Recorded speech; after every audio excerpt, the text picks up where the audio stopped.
Center, kumusta na po? Ilan na po yung mga na-hire nyo na employees po since last year po na nangako kayo ongoing yung hiring ninyo sa PCSO, no? Uh, you have only 40 out of 167 malasakit centers lang po ang may uh, PCSO personnel. Since sinabi niyo po ito last year during our hearing or earlier this year na mag-hire po kayo ng mga plantilla to man the uh, sa mga malasakit centers. It's mandated by law na meron pong personnel doon sa mga malasakit centers from PCSO. Kumusta na po ito? Kasi last year bungi-bungi yung iba dahil walang mga personnel po ng PCSO at batas naman po ito. It's a one-stop shop. Nasa inyo yung pondo eh. Hindi naman kailangan magmakaawa pang pumunta ng inyong regional offices para humingi ng tulong. Gaya na sinabi ko noon, kaya po napanganak itong Malasakit Center para hindi na nila kailangan pumila ng madaling araw, magmakaawa sa mga PCSO offices para humingi ng tulong dahil pera naman po ng mga kababayan natin. Ginawa na nga po ng paraan para ilapit natin ang serbisyo sa ating mga kababayan para maglagay kayo ng personnel sa mga malasakit center sa mga ospital. Kumusta na po ito sa ngayon, Sir Arnel Casas? Thank you, Mr. Chair. As of now po, we have proposed po, kasi po plantilla positions po ito, Mr. Chair. This needs approval po ng GCG, DBM, and the Civil Service Commission.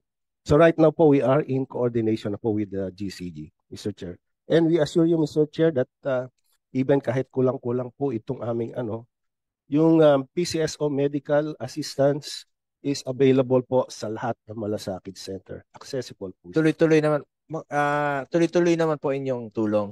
Tuloy-tuloy po, sir, and we can provide you po yung So can you guarantee the public na meron silang aasahang tulong sa PCSO whether doon mismo sa malasakit centers or i-refer po to the nearest PCSO office?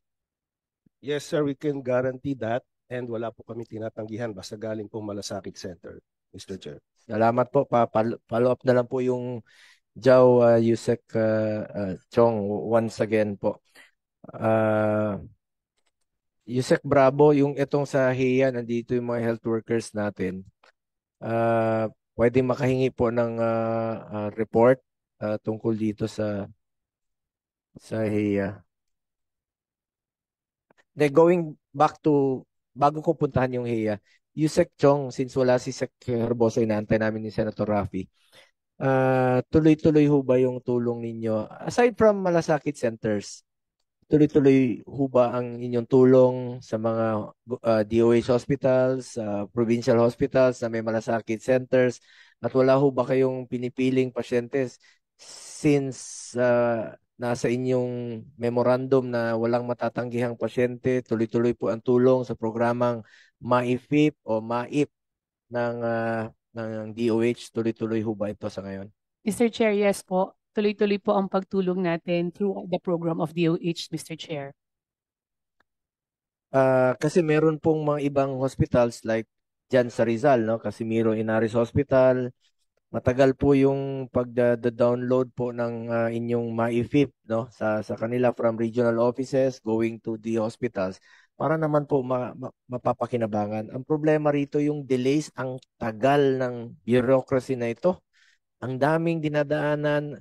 Nasa gitna na tayo ng taon, nasa Hunyo na tayo, tapos pagdating ng budget hearing, underutilized na naman po ang i-report ninyo. Dapat by now, kung nandito tayo sa Hunyo, dapat almost half na po ang inyong na-disburse at na-utilize by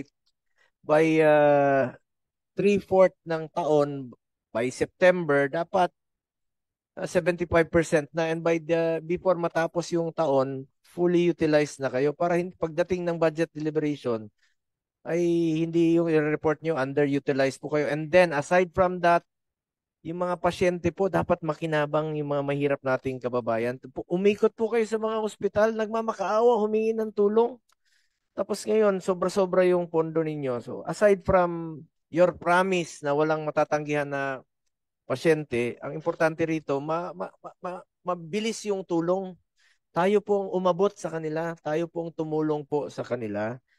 Ay may mga social worker naman po kayo, may mga medical chief, and I'm sure dyan sa mga malasakit centers ninyo, ang nasusunod naman po dyan ay yung social worker, yung medical chief, kung paano nila i-utilize yung pondo ng DOH doon. Tulong talaga para pa sa mga poor and indigent patients. So, nire-remind ko lang po kayo na sana hindi kayo maging underutilized po. Mr. Chair, actually, in-improve po natin ang process natin ng pagtulong. Kung meron po kasing 3 pages na requirements for the social service, pinaiikli na po natin to. Last week po, nag-meeting ako lahat ng MCCs across the nation. So we are getting best practices para po in 10 minutes makaka-avail na po ang pasyente ng nararapat na tulong from the DOH hospital. Kasi dapat mo naman talaga libre, lalo na po kung OPD. So inaayos po natin.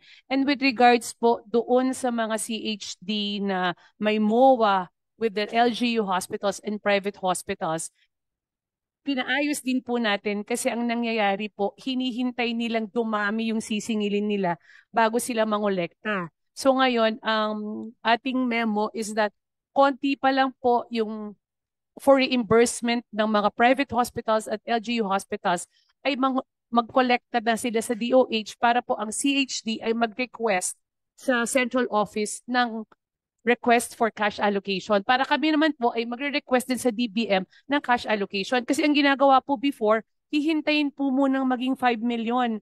Sa totoo lang po, Mr. Chair, when I check on the documents of a 5 million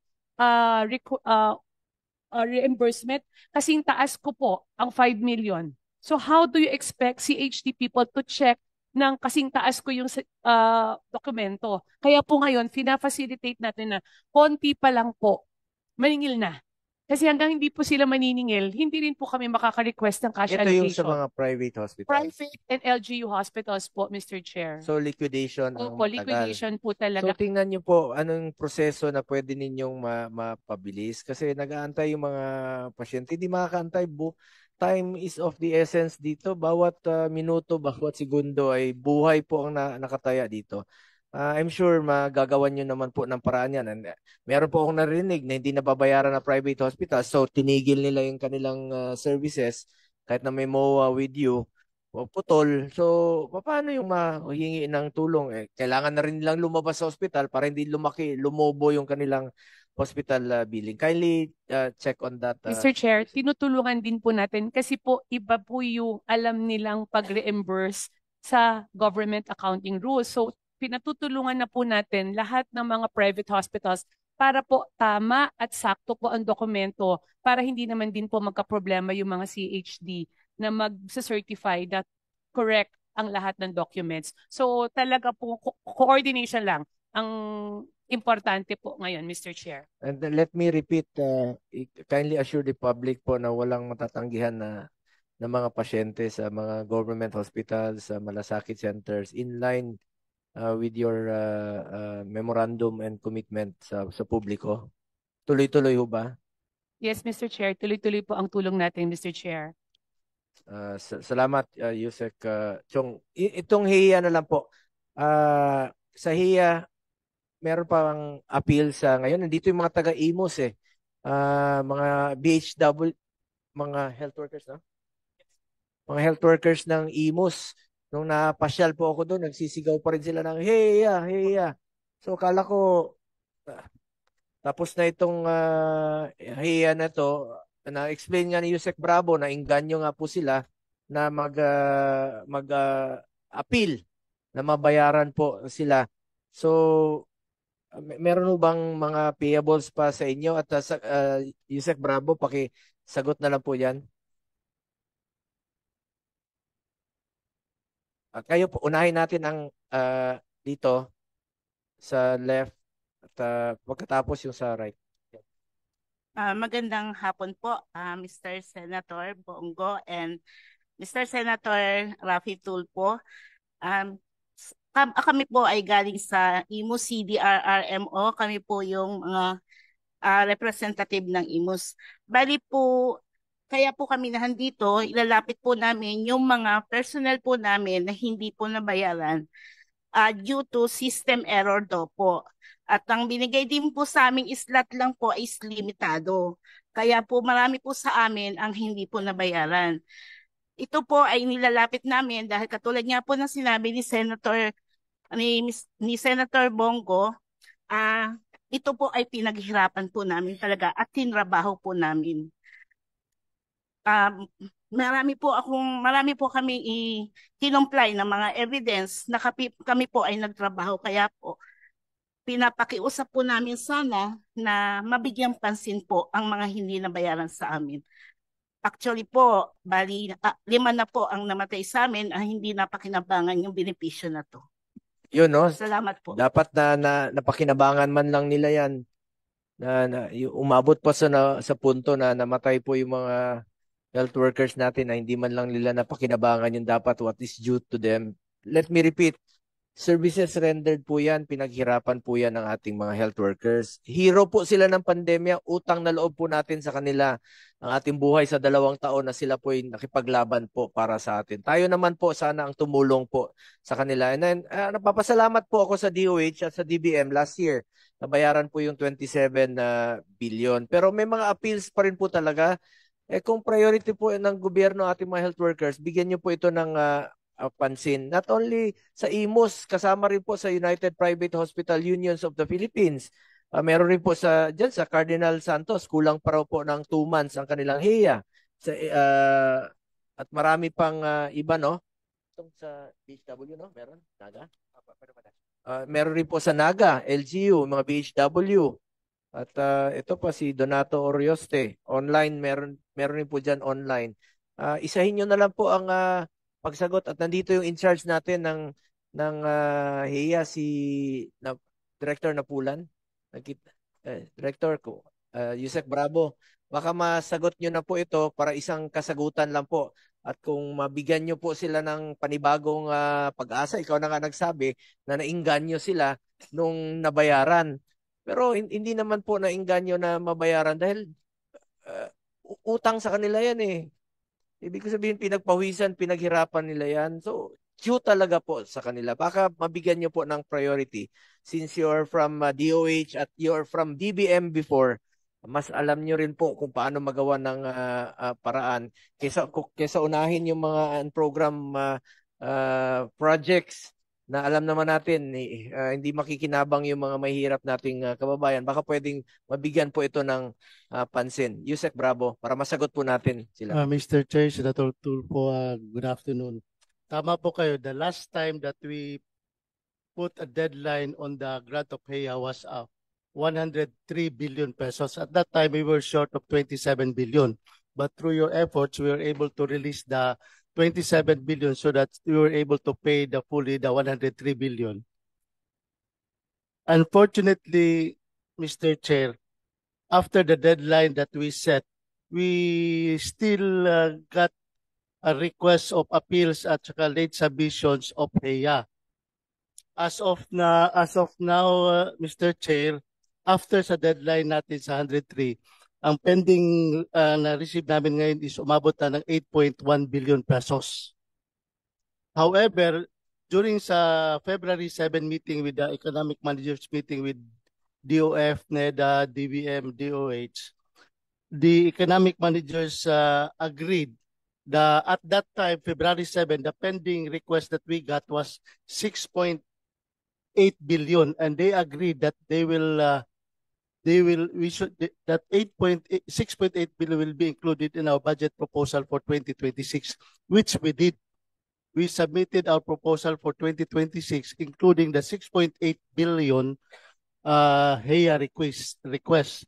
So it's now in the 2026 budget proposal. However, after the deadline sa 6.8, we still got a lot of appeals and late submissions. Mabot po siya ng 6.8. Initially, there was an agreement with the Department of Health and DBM that any submission or late appeals after the 6.8 billion, if there are no more additional funds to fund those HEA requests, they will request it from COA for money claims. So out of the 8.1 billion, 6.8 was included in the budget proposal. So the balance from 8.1 against 6.8, which is 1.3 billion, will request it sa COA for money claims. However, in the event that our 6.8 billion request for HEA in our budget proposal for 2026 is not approved, the whole amount of 8.1 billion will be claimed as money claims. Paki-explain lang po nitong sinasabi ninyong money claims. Anong pinagkaiba nito kung hindi para maintindihan po nilang lahat? Ang agreement sa DBM at DOH, after the 103 billion, pwede pang tumatanggap ng request at late appeals. But if there are savings or other possible sources of funds, we can include that. That's the reason why we include it in our budget proposal, the 6.8.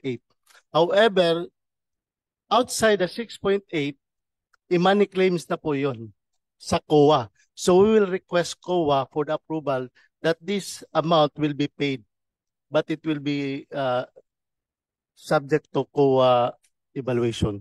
Okay. So ibig niyo sabihin itong 6.8 it is included in our budget proposal for for 2026. 2026. You mean to say walang mababayaran sa 2025 sa ngayon? How about your savings na ginawa ninyo ng 2024? Wala na po kaming savings, Mr. Walang Chair. savings ang DOH. Wala na po. Wala kayong savings. Bakit sabi ni Sec Ted na meron kayong isinusoling funds pag hindi nagagamit kung wala kayong savings? Hindi po nag-lapse appropriations po yun. So hindi pwedeng gamitin Hindi yun? po yun pwedeng gamitin. So These are really new appropriations. kung nagawa nyo ng paraan ng 2024 through the programs o yung Mr. Chair, sagip. yung 27 billion, kinuha po natin part yun sa 89 billion taken from PhilHealth. That's the reason why we're able to fund. Taken from PhilHealth, but it was pulled. 89.9 billion.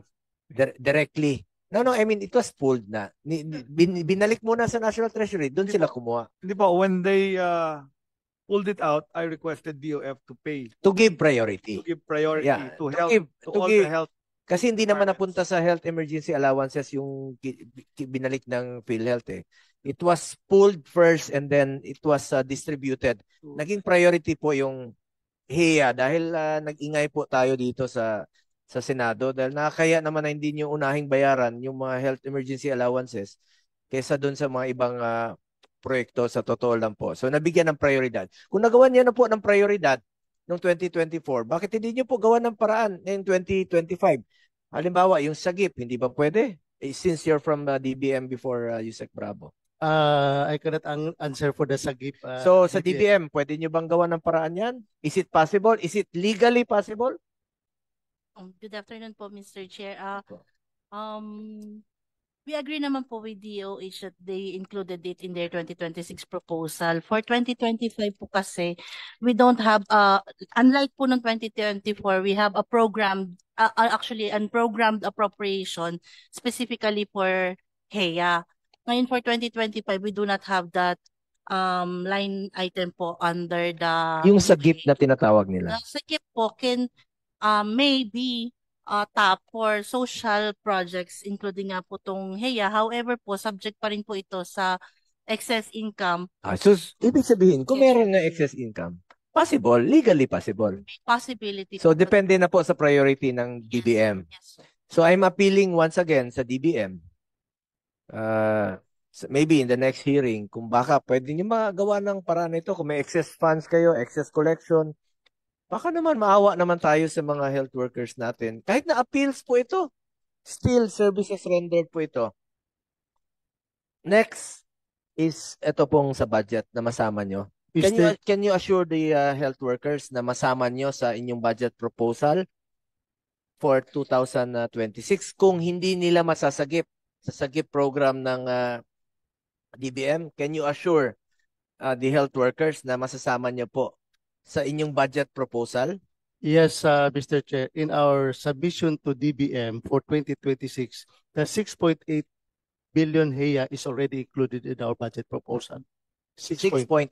Yes. So, ito yung isasama ninyo. Kasi nagkaroon kayo ng cut-off. Yes. Health workers, ma'am, sir, kontento na ako kayo sa sagot ng DOH. Wala naman, ang kami rito is nakikiusap, nagmamakaawa na sana ay mapagbigyan po ng Executive Department ng DBM, ng DOH, itong apilar ninyo. But gaya ng sinabi ko, you have this committee, you have an avenue to speak para sa inyong mga hinaing at hindi po ako titigil para sa inyo. Alright, Mr. Chair, Mr. the excess funds or appropriations will be coming from the Bureau of Treasury. They will, the one who will determine. Treasury. Deputy, nandito na po, Deputy Treasurer. Kumusta po? Nasa gitna na tayo ng ating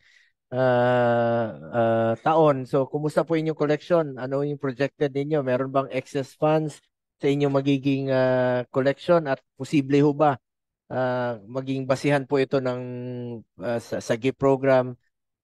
Kumusta po?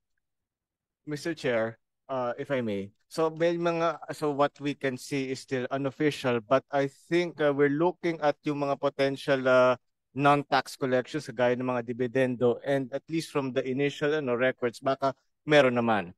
No, I cannot speak to the specific amounts kasi hindi pa po finalized, pero meron naman po. And of course, kung saan po magagamit, kung pangtapal po sa deficit or sa program or kung saan mang priority shortfalls ni ng other revenue targets, it will be yung aming economic managers po, sina secretaries of DOF, DBM, NEDA, and of course the economic managers po. Pero to answer, the quick answer po, Mr. Chair, is at least mukhang meron naman so far based on our So, there non-tax is revenue. a possibility. Yes po. Salamat. So sa mga health workers, wala kayong tanong? Mr. Since nakasalalay po sa executive yung ating inyong appeal, no? Yes po, Mr. Chair. Magandang hapon po, no? Hearing all of that sa mga nabanggit ni Yusek Bravo. And alam naman po namin during the last hearing pa noong February 12 na hindi nga po napondohan yung HEA for this year. And masama po yung loob pa rin namin, fresh pa, na nabito nga yung dapat allocation po sa amin. And una po sa lahat, Senator, magandang hapon po sa inyong lahat. Tanggapin po ninyo yung pagbati namin sa pagkapanalo nyo sa election nung May 12. And alam po namin na maraming mga healthcare workers ang naging bahagi para may boto kayo. At maraming natutuwa na nagkaroon po kayo ng panibagong mandato kasi alam po namin na kayo po talaga yung makakatulong sa amin na tumututok lalong-lalo na po dito sa HEA. Marami po kaming mga gustong isulong po sana. As much possible, gusto na po naming mag-move on pa sa HEA. Ano po? Gusto naming magsulong na ng mga batas po na makakatulong po sa kalagayan po naming mga healthcare workers, kagaya ng institutionalization of hazard pay, yun pong Magna Carta for private hospital workers, as well as yung new Philippine Nursing Act or any acts that will uplift the conditions of allied health professionals in the country. Pero dahil po dito, kahit namin, mas maingay pa rin po yung issue tungkol sa HEA, ano po. Ngayon po, gaya nga nung sabi ko kanina na fresh pa yung pagkakabito ng allocation po dapat namin nung ngayong 2025. Sana po sa lahat ng mababatas, sana ngayon, lalong-lalo na po ngayon, malapit na yung deliberation ng 2026 budget. Sana naman po sa lahat ng nakikinig na i-prioritize na po yung pagbayad ng health emergency allowance po namin kasi napakatagal na. And sana maramdaman po namin sa mga mambabatas na ang mga healthcare workers, lalo mga workers sa pangkalahatan ay importante at maging ma-feel naman po namin yung importansya namin bilang mga contribution namin sa ating bansa. And sana magamit po yung mandato ng mga babatas at na maging puspusan ng trabaho upang mapabuti ang aming hanay. Napakaikli po ng 3 taon para mapatunayan na karapat dapat po ang bawat botong nakamit. nakabantay po kami lalo na ngayon, malapit na po ang deliberasyon ng budget para sa 2026. Hindi po namin nakakalimutan na nabito po ang pondo para sa amin pero napondohan yung 132 billion na ayuda programs. Kikilalanin po namin ang mga mabatas na harang sa pondo na dapat para sa HEA. Mas magiging aktibo po ang aming grupo, lalong-lalo na ngayon at nabigyan po ng isang upuan sa Kongreso ang Kamanggagawa Party List, which we are affiliated po. Harinaway maging katuwang po ninyo ang Kamanggagawa para maipasa ang mga batas na ninanais namin para sa aming hanay. Lalo na ngayon na patuloy ang panggigipit sa mga healthcare workers, lalo na sa mga natatatag po namin ng mga union sa mga private hospitals. And kahit nagpasya na po yung majority ng mga private hospital na mga workers sa mga private hospitals na yon, ay patuloy po silang ginigipit ng mga hospital owners. And lalo mabanggit ko na lang din po yung mga outsourced personnel na nagtatrabaho sa isang hospital na 20 years na pong nagtatrabaho doon doing the same job. Pero wala po talagang katarungan na makukuha mga outsourced personnel na yon. Biruin nyo, 20 years na ninilbihan pero hindi po nila nakakamit yung full benefits ng isang regular na empleyado. Ayun. Para po sa DOH at DBM, ipaglaban naman po ninyo kami. Muli po, nananatili ang banta sa kalusugan ng lahat ng Pilipino. Kami pa din ay magiging kakampi ninyo oras na maulit ang bungungot na dala ng COVID. Ibigay po ninyo yung aming HEA, hindi po sapat ang awa at papuri. Agarang solusyon po ang aming hangad. Kami po ng mga healthcare workers ay lumalaban ng patas sa buhay. Konting hayahay lamang po ang bigay ng HEA. We hope and believe that the emergence of Cardinal Robert Prevost as Pope Leo will bode well for the workers. Being the 14th of his name and namesake of the one who published the encyclical Rerum Novarum in 1891, it comes with utmost anticipation and prayer that this may signify the total fulfillment of the encyclical that will in turn give a deeper appreciation to the contributions of workers in the society. We will appeal to everyone, to the compassion of everyone, to please make it happen. Maraming salamat po. Asahan nyo po, kasama ng kasamahan nyo sa Kongreso, na isusulong ko po ang kapakanan ng ating mga health workers, lalong-lalo na po yung mga maliliit nating mga health workers. Asahan nyo po, you have this committee, yung opisina ko po, to listen to your suggestions, mga hinaing ninyo. Kaisa nyo po ako dyan, lalong-lalo na po sa mga maliliit na manggagawa. At asahan po natin yung pinangako ni Yusek Bravo, including Sec Ted Herbosa, Sec Ted, yung sa nabanggit kanina na isama nyo po sa inyong budget proposal yung 6.8 billion along with DBM sa treasury. So ulitin ko lang, ang priority natin, kung meron kayo excess funds, baka magawa nyo ng paraan legally, unahin nyo na po 2025 kung kaya. But siguraduhin nyo lang po, Yusek Bravo, Sec Ted Herbosa, na masama nyo po sa inyong budget proposal. Nasabi nyo na po kanina. Tama, Sec Ted, kasama po ito 6.8 billion sa inyong budget proposal. Itong HEA for 2026. Yes. At pupunta po ako kay Senator Raffy Tulfo. Meron po siyang concern about the overtime ng mga nurses, no?